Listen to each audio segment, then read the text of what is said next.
What do you need to show you? LCD on. Yours is PowerPoint. Yes. PowerPoint you should be able to. LCD on. Can you reach that? Yeah, it's on. Don't touch. Below it. Don't touch. Don't touch. Yes, Don't touch. It takes a while to warm up because I off it earlier.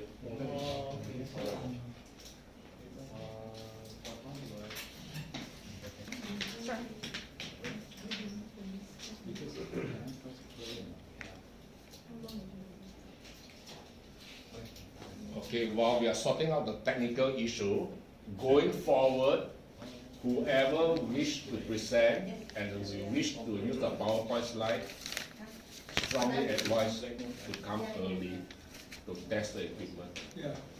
If we take time doing this, we may not end on time. Okay?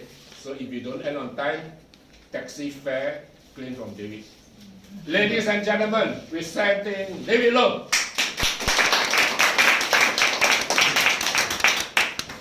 Good evening, President, fellow speaker, ladies and gentlemen. I'm David Low. I'm an estate and succession practitioner from Precepts Group International.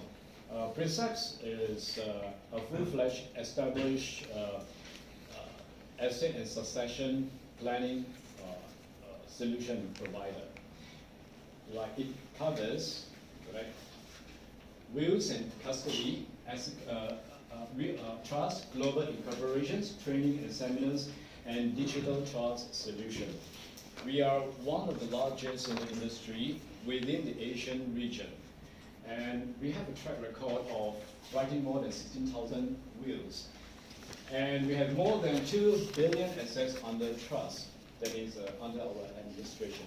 So for those who need more information, you can contact me, right? And I also give talks in, if you need further consultation in groups of 5 or 10, right? And the topic that I'm going to speak tonight is begin with the end in mind. The reason I chose this topic is because it's related to what I'm doing, and it's also for the benefit of everyone, right? That's my introduction. Right. So now we start. All right. Well, some ask me, David, what do you do as an ESP? Well, I help people to fulfill their last wish by helping them to write their wills, setting up trusts, or to apply for LPA. Have you written your will? Right. Do not procrastinate until when your battery is almost flat. That will be too late. You have to start now. Do your planning now. Life is beautiful, but it can be very miserable if you don't plan well. So begin with the end in mind. These are the famous words from Stephen Covey, author of the bestseller, The 7 Habits of Highly Effective People. Right? I think many of you here, in fact most of you, work very hard. Right? You spend your entire life building up your career and your assets. And many of you continue to do that for many more years. But have you ever wondered, right, what are you going to do with your assets when you're at the end of your journey? All right?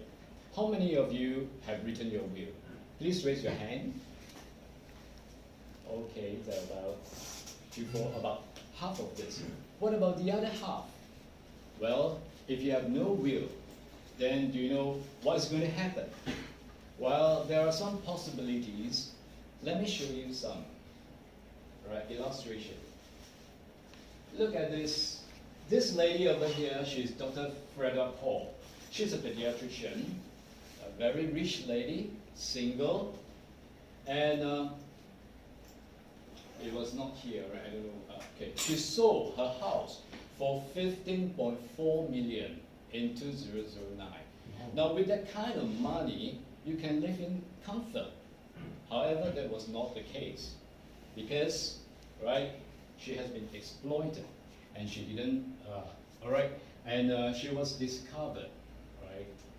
But she was made to live in unclean conditions, including sleeping on newspaper spread out on the bed, right? Well, life is beautiful, but it can be, it can end in a very miserable way if you don't plan well. Next, right, we see that well-off dementia patients abandoned by relative, while your assets are not maximized to take care of you. Here it said this is because many such elderly people do not have wills, and when they die, the relatives tend to inherit everything. When I see such cases, I'm determined to help them so that they can be cared for in private homes with their own hard-earned money. So next, all right, another case here, different scenario. Dead man's family ordered to refund $340,000 to coffee shop boss who invested in used car business. The dead man here referred to Mr. Tin Kun Ming. Now, if you were a businessman, you have liabilities.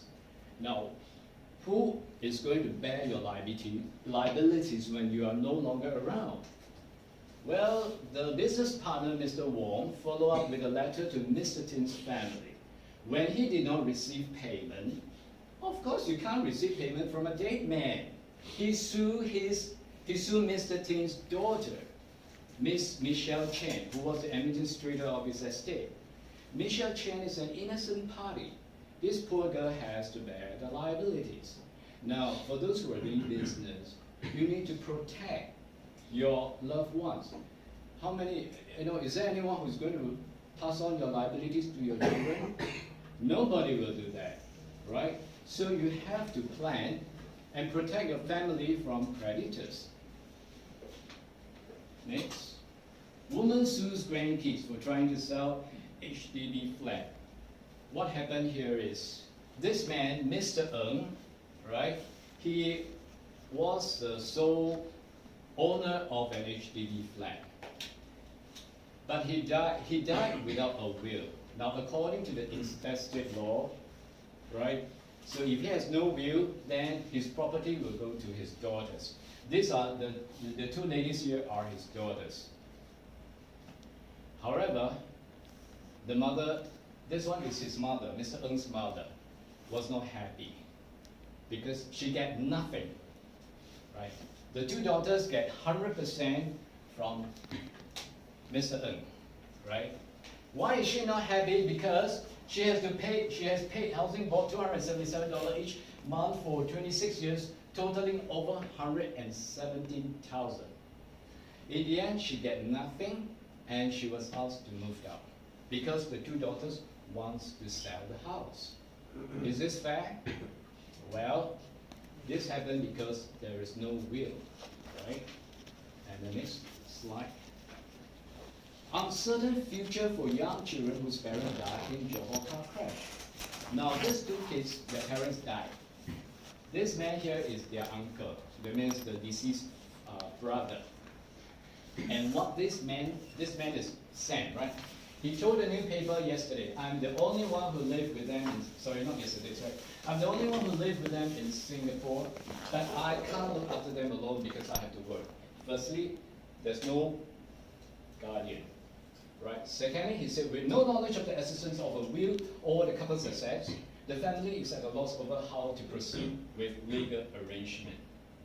So, you see, they can work very hard, they can be, life is beautiful.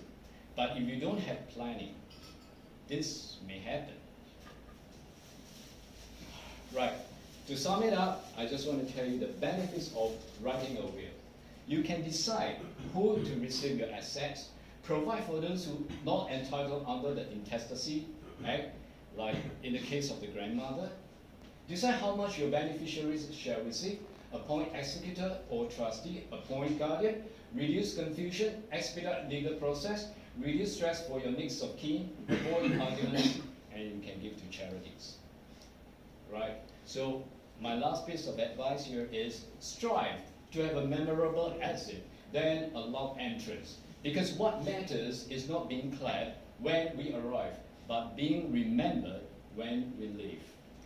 Well, remember to begin with the end in mind.